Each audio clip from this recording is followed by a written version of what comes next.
et bienvenue à toi dans la suite de la lecture du Petit Prince d'Antoine de Saint-Exupéry. Chapitre 3. Il me fallut longtemps pour comprendre d'où il venait. Le petit prince, qui me posait beaucoup de questions, ne semblait jamais entendre les miennes. Ce sont des mots prononcés par hasard qui, peu à peu, m'ont tout révélé.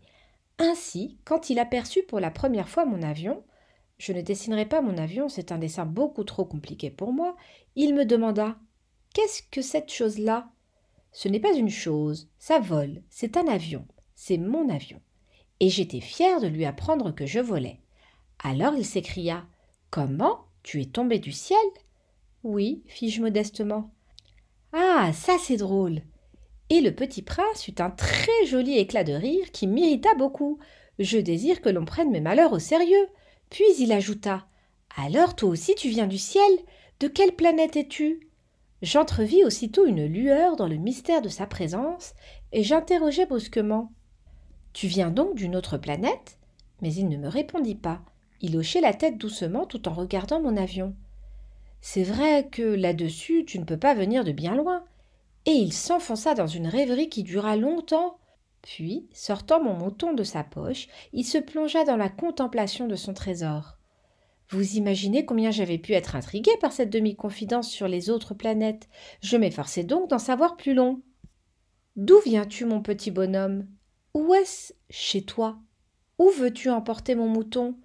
Il me répondit après un silence méditatif. « Ce qui est bien avec la caisse que tu m'as donnée, c'est que, la nuit, ça lui servira de maison. »« Bien sûr, et si tu es gentil, je te donnerai aussi une corde pour la attacher pendant le jour, et un piquet. » La proposition parut choquer le petit prince. « L'attacher ? Quelle drôle d'idée !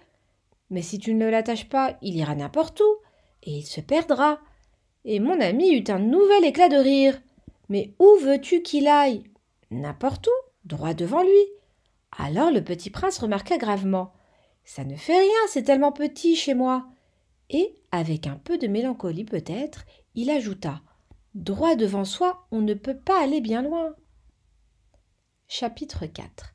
J'avais ainsi appris une seconde chose très importante. C'est que sa planète d'origine était à peine plus grande qu'une maison. Ça ne pouvait pas m'étonner beaucoup. Je savais bien qu'en dehors des grosses planètes comme la Terre, Jupiter, Mars, Vénus, auxquelles on a donné des noms, il y en a des centaines d'autres qui sont quelquefois si petites qu'on a beaucoup de mal à les apercevoir au télescope. Quand un astronome découvre l'une d'elles, il lui donne pour nom un numéro. Il l'appelle par exemple l'astéroïde 3251. J'ai de sérieuses raisons de croire que la planète d'où venait le petit prince est l'astéroïde B612. Cet astéroïde n'a été aperçu qu'une fois au télescope en 1909 par un astronome turc. Il avait fait alors une grande démonstration de sa découverte à un congrès international d'astronomie. Mais personne ne l'avait cru à cause de son costume. Les grandes personnes sont comme ça. Heureusement pour la réputation de l'astéroïde B612, un dictateur turc imposa à son peuple, sous peine de mort, de s'habiller à l'européenne. L'astronome refit sa démonstration en 1920 dans un habit très élégant et cette fois-ci, tout le monde fut de son avis. Si je vous ai raconté ces détails sur l'astéroïde B612 et si je vous ai confié son numéro, c'est à cause des grandes personnes. Les grandes personnes aiment les chiffres. Quand vous leur parlez d'un nouvel ami, elles ne vous questionnent jamais sur l'essentiel.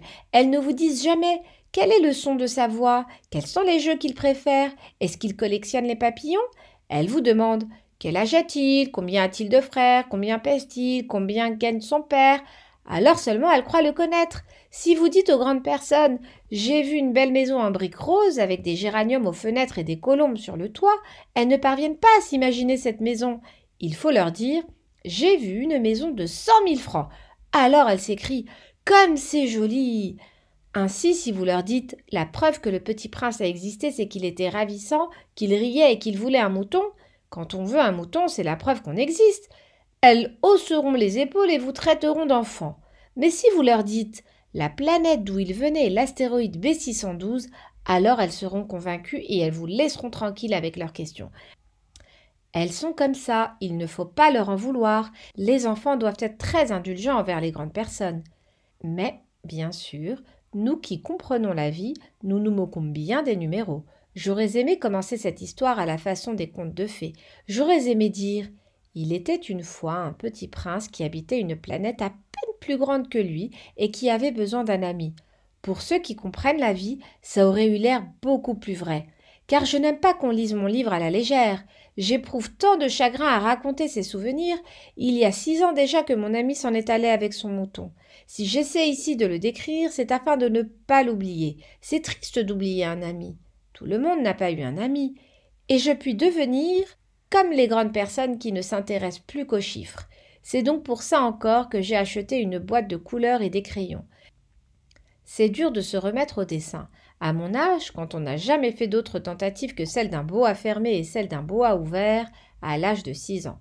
J'essaierai bien sûr de faire des portraits le plus ressemblants possible, mais je ne suis pas tout à fait certain de réussir. Un dessin va et l'autre ne ressemble plus. Je me trompe un peu aussi sur la taille. Ici, le petit prince est trop grand. Là, il est trop petit. J'hésite aussi sur la couleur de son costume.